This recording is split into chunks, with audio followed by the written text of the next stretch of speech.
হুসাইন কয় মুরব্বিরা গো, ওরা আমার চিঠি দিছে একটু যাওয়ার জন্য, কি বলেন? মুরব্বিরা বলে হুসাইন আপনি যাইেন না, এদের ব্যবহার ভালো কিন্তু অন্তর বেশি ভালো না। যাদের মুখের কথা সুন্দর অন্তর ভালো না, এর নামে মুসলমান, কাজে মুনাফিক। কথা বলেন ঠিক কিনা?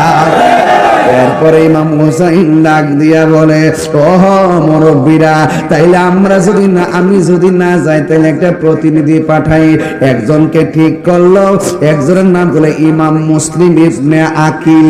ডাক দিয়া কই হুসাইন, ও হুসাইন, আপনি যাওয়ার দরকার নাই, আমি গিয়ে দেখি অবস্থা কি। এবার তিনি রওনা দিয়ে দিলেন। ওনার দুইটা সন্তান, একজনের নাম হলো মুহাম্মদ, আর একজনের নাম হলো ইব্রাহিম। দুইটা সন্তান ডাক দিয়ে গে, বাবা ও বাবা, আপনি যাবেন, আপনার সঙ্গে আমরাও যাব। এবার দুইজনকে সাথে কইরা তিনি কুফায় চলে গেল। যাওয়ার পরে কুফাবাসীরা সুন্দর করে রিসিভ করলো। এই ওয়াজটা এখান থেকে কেন ধরছি জানেননি? কারণ ছোট ছোট পোলাপান ইতিহাস জানে না, কিশোর বয়সের পোলাপান ইতিহাস জানে না। মোবাইল মনে তাদের সব বিফলে যাইতেছে। কথা কন ঠিক কিনা? এই জন্য এদেরকে ইতিহাস জানাইতে হবে। এই জন্য আমি ওয়াজটা প্রথম থেকে ধরলাম। এবার ইমাম হুসাইনের প্রতিনিধি পাঠালো, সাথে দুইটা সন্তান গেল।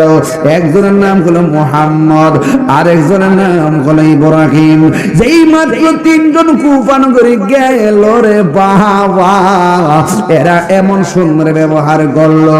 প্রথম কাতার, দ্বিতীয় কাতার, ভিতরেও জায়গা নাই, বাইরেও জায়গা নাই, মুসল্লি সব বইরা গেছে। শত শত হাজার হাজার প্রথম বেলায় তার কাছে কালিমা পড়া, তার কাছে বায়াতে রাসূল গ্রহণ কইরা ফেলাইছে। ইমাম মুসলিম মনে মনে কয়, আমার দেখে তারা এমন পাগল। ইমাম হুসাইনকে দেখলেন না জানে কেমন পাগল হয়। রাতের বেলা একটা চিঠি লিখা ফলাইছে। আল্লাহু আকবার কয় না রে? আর সিটির মধ্যে লিখে কইছে, হুসাইন গো, এরার মতন ভালো আর কেউ নাই। আমরা আসার পরে আমার কাছে বায়াত হয়ে গেছে হাজার হাজার মানুষ। আপনি তাড়াতাড়ি কাফেলা নিয়ে আসেন, আসলে তারা আপনারা পাইলে তারা জীবন দিয়া দিবে। এই কথা বলার পরে তিনি যখন এই চিঠি পাঠাইয়া দিল, আর এই দিক দিয়া দুইটা সন্তানকে এক বাড়ির মধ্যে থাকতে দিছে। আর ওই দিক দিয়া ইবনে জিয়াদ নামের একটা গভর্নর, ওই কুখ্যাত গভর্নর ঘোষণা করছে এই দেশে নাকি হুসাইনের প্রতিনিধি আসছে। আর আমরা শুনলাম এই দেশের অনেক মানুষ নাকি বায়াত গ্রহণ করছে। আজকে রাতের ভিতরে বায়াতটা প্রত্যাখ্যান করবা, নাইলে গলাটা কাটতে আলাদা ফলাইয়া দিব, এমন একটা ঘোষণা কইরা দিছে। জানের ডরে, জানের ডরে রাতের বেলায় বহুত মানুষ বায়াতকে প্রত্যাখ্যান করলো। ইমামে মুসলিম রাদিয়াল্লাহু তাআলা আনহু তিনি মসজিদের মধ্যে নামাজ পড়াইতে গেল। আগের দিন মসজিদের ভিতরেও জায়গা নাই, বারান্দার ভিতরেও জায়গা নাই, বাহিরেও জায়গা নাই গো। ইন দি মিন টাইমে এবার পরের দিন যাইয়া দেখে বাহিরের মুসল্লি খবর নাই, জোহরে যাইয়া দেখে বারান্দার মুসল্লি খবর নাই, রাতের বেলা যাইয়া দেখে মসজিদে অর্ধেক মুসল্লি নাই। এশার নামাজের টাইমে বুঝা ফেলাইছে ওই যে মুরব্বীরা কইছিল। আর আপনারা জবান খুলে কোন মুনাফিকি আচরণ দেখা যায় কি যায় না? আগের দিন মসজিদে জায়গা নাই, পরের দিন রাতের বেলা মুসল্লি কেউ নাই। ইমাম মুসলিম বুঝা ফেলাইছে মুরব্বীরা যে কইছিল এদের মুখের ভাষা সুন্দর, তলোয়ারের ব্যবহার ভালো না, তাড়াতাড়ি হুসাইনকে বলতে হবে যেন এই দেশে না আসে। এরা হলো মুনাফিক। কথা কোন ঠিক কিনা?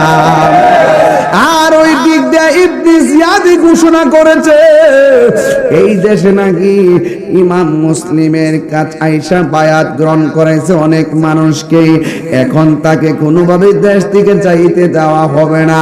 যেই কোনোভাবে কে আসো তাকে মারতে পারবা, কে আসো তাকে ধরে আনতে পারবা। একজন নয়, দুইজন নয়, কয়েকজনকে ঘরের মধ্যে পাঠাইয়া দিল।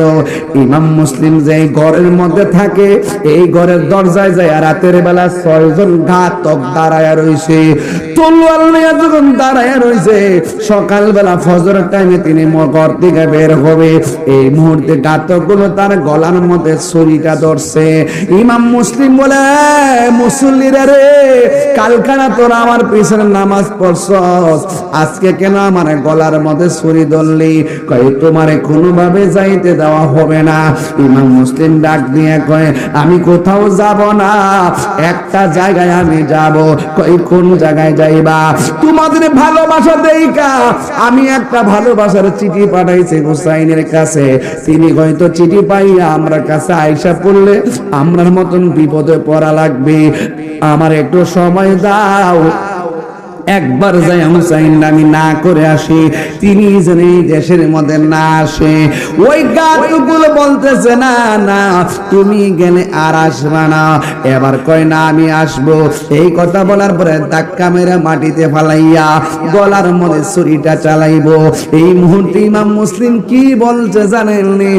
ইমাম মুসলিম ডাক দিয়া বলে, ও আল্লাহর বান্দারা, তোরা আমার পিছনে নামাজ পড়িরা আমার ধাক্কা মেরে আমার গলার মধ্যে ছুরি ধরছস, ঠিক আছে, আমার মনে হয় আমি আর বাঁচব না, আমার একটু সময় দাও, আমি 2 রাকাত নামাজ পড়ব।